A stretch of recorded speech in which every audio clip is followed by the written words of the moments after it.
আসসালামু আলাইকুম রহমতুল্লাহ। এখানে আসলে একটা ভিডিও করতে চাচ্ছি, সেটা হচ্ছে অনেকেই জিজ্ঞাসা করতেছে, স্যার আমরা নামটা কিভাবে সিলেক্ট করব। তো নামটা সিলেক্ট করার এখানে কিছু ফাংশন আছে। সেটা হলো আমরা একটা ওয়েবসাইটে ঢুকবো, ওই ওয়েবসাইটের নামটা দিতে হবে। ওই নামটা পাওয়া যাবে কি না ওইটা ওয়েবসাইট থেকে জানা যাবে। তাহলে আমরা কিভাবে ঢুকবো? তাহলে আমরা প্রথমে কি করব, এখানে গুগল ক্রোমে সার্চ করব। এই যে গুগল ক্রোম, ঠিক আছে, এই যে গুগল ক্রোম, ওকে, এটার মধ্যে আমরা টাচ করব। আচ্ছা, এটা তো চলে আসছে। এটা এখন যেখানে যেটা আপনারা দেখতেছেন, এটা হলো যারা যদি ডিভাইস ফিঙ্গারপ্রিন্টের ডিভাইস যারা সেট করে, এটা ওই সফটওয়্যারটা। এখান থেকে ফিঙ্গারপ্রিন্টের ডিভাইস সেট করতে হয়। আচ্ছা, যাই হোক, আমরা গুগল ক্রোমে চলে আসলাম। এখন এখানে আমরা কি সার্চ দেব? এখানে সার্চ দেব যে whois.com, ছোট হাতের হবে, WHUIS, হু ইজ একসাথে, কেমন, হু ইজ, পরে হচ্ছে .com একসাথে, বড় হাতের হবে না, একদম একসাথে হবে, ছোট হাতের। এটাতে টাচ করব। টাচ করলে এখানে দেখেন find a great domain name লেখা, বক্স, ঠিক আছে। এই অংশ, এটার মধ্যে আমরা নাম দেব, সিলেক্ট করব। এখন নামটা কিভাবে দেব? এটা লেখা ওয়েবসাইট, এখানে কত ডলার দিয়ে নামটা কিনতে হবে এখানে দেওয়া আছে। আচ্ছা, এখন আমরা এখানে একটা নাম সিলেক্ট করব।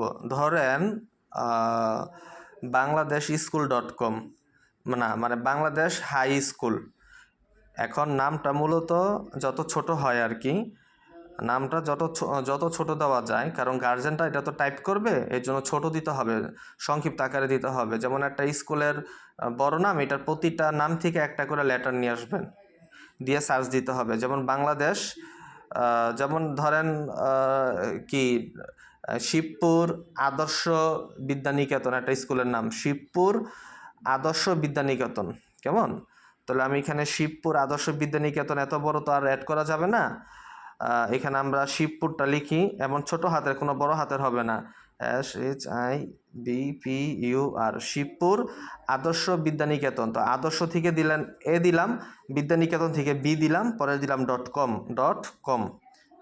এই নামটা, এটা স্কুল সিলেক্ট করে দিবে, স্যার এই নামটা দিব কিনা। বা স্কুল যদি মনে করে আদর্শ, শিবপুর আদর্শ নামটা পুরোটা দেন, শিবপুর আদর্শ, পরে বিদ্যানিকেতন থেকে বি দেন। বা কেউ যদি বলে যে শিবপুর আদর্শ বিদ্যানিকেতন পুরাটাই দিবেন, ঠিক আছে, দেওয়া যাবে। কিন্তু কথা হলো, নাম এত বড় নাম টাইপ করতেও তো গার্জেনরা ভুল করে ফেলবে, তাই যত ছোট দেওয়া যায়। তাই এখন শিবপুর আদর্শ বিদ্যানিকেতন, এই স্কুলের নামটারে আমি সংক্ষিপ্ত আকারে সার্চ দিতেছি, শিবপুর ab.com। এই নামটা দিয়ে আমি সার্চ দিব, এই নামটা কিনতে পারা যাবে কি না। তো এই যে এখানে দেখেন সার্চ অপশন, এটার মধ্যে টাচ করলাম। এখন এখান থেকে দেখা যাবে এই নামটা কিনা যাবে কিনা। হ্যাঁ, এখানে দেখেন শিবপুর .com, এখানে 1 বছরের জন্য এখানে $13.48। এটা কিন্তু টাকা না, এটা ডলার রেট, ঠিক আছে। যে শিবপুর .com, পরে যে শিবপুর ab.net, এটাও $13 সামথিং। শিবপুর .org, যে ডোমেন কিনতে পারে, আমরা নিব .com দিয়ে। তো শিবপুর .com, এই নামটা কিনতে পারবো। এখন এই নামটা আপনারা আমাকে পাঠাবেন, বা এটা স্ক্রিনশট পাঠাই দিবেন, এটা টোটাল স্ক্রিনশট নিয়ে আমাকে পাঠাই দিবেন। তখন এই নামে আমি ওয়েবসাইট খুলে দেব, ঠিক আছে। তার মানে এই নামটা এখনও বিক্রি হয় নাই। এখন এখানে যদি নামটা না পাওয়া যায়, তাহলে কিভাবে বুঝবেন? যেমন আমাদের কোম্পানির ডোমেনটা দেই, দেখেন এখানে $130 করে রেট, 13.48 দিয়ে 130 দিয়ে গুণ দিবেন, যত টাকা হয় এটার সাথে আরও 2000 টাকা যোগ দিতে হবে, 2000 টাকার হোস্টিং। এটা তো জাস্ট নাম কিনতেছি, কিন্তু সফটওয়্যারের যে ডাটা, এগুলো কে ধরে রাখবে? হোস্টিং কোম্পানি ধরে রাখবে। তাই ওখানে আবার হোস্টিং কিনতে হবে, এই জন্য বলে ডোমেন হোস্টিং। তাই ডোমেন আর হোস্টিং অন অ্যাভারেজ 4000 টাকা খরচ পড়ে এখানে। আচ্ছা, যাই হোক, আমরা এখানে কি করছি, শিবপুর .com, এখানে আমি আমার কোম্পানির ওয়েবসাইটটা দিই, যে anujumit.com, anujumit.com। এই নামটা আমি এখন কিনবো, দেখি এই নামটা কিনতে পাবো কিনা। সার্চ দিলাম, এখানে আনঅ্যাভেলেবল, তার মানে এই নামটা আমি কিনতে পাবো না, এই নামটা বিক্রি হয়ে গেছে, কারণ এটা তো আমাদের ওয়েবসাইট।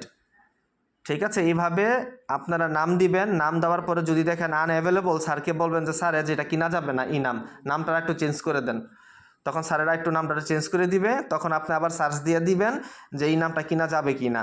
তখন আপনি যদি কিনা যায় তখন আপনি আমাকে করবেন। যেমন এই যে দেখেন এই নামের পরে .com এটা কিনা যাবে না, কিন্তু এই নামের পরে নিচে দেখেন এই যে নিচে .net, এই যে .org এইগুলো কিনা যাবে, এই নামে এইগুলো কিনা যাবে। কিন্তু আমরা তো এইসব ডটের পরে এইগুলো দিব না, ডটের পরে .com দিব, তাই এই নামটা বিক্রি হয়ে গেছে, এই নামটা আমরা কিনতে পারবো না। এইভাবে আপনারা ডোমেন সিলেক্ট করবেন। আশা করি বিষয়টা বুঝতে পেরেছেন। না বুঝলে আমাকে ব্যক্তিগতভাবে জানাবেন। তো সবাইকে ধন্যবাদ।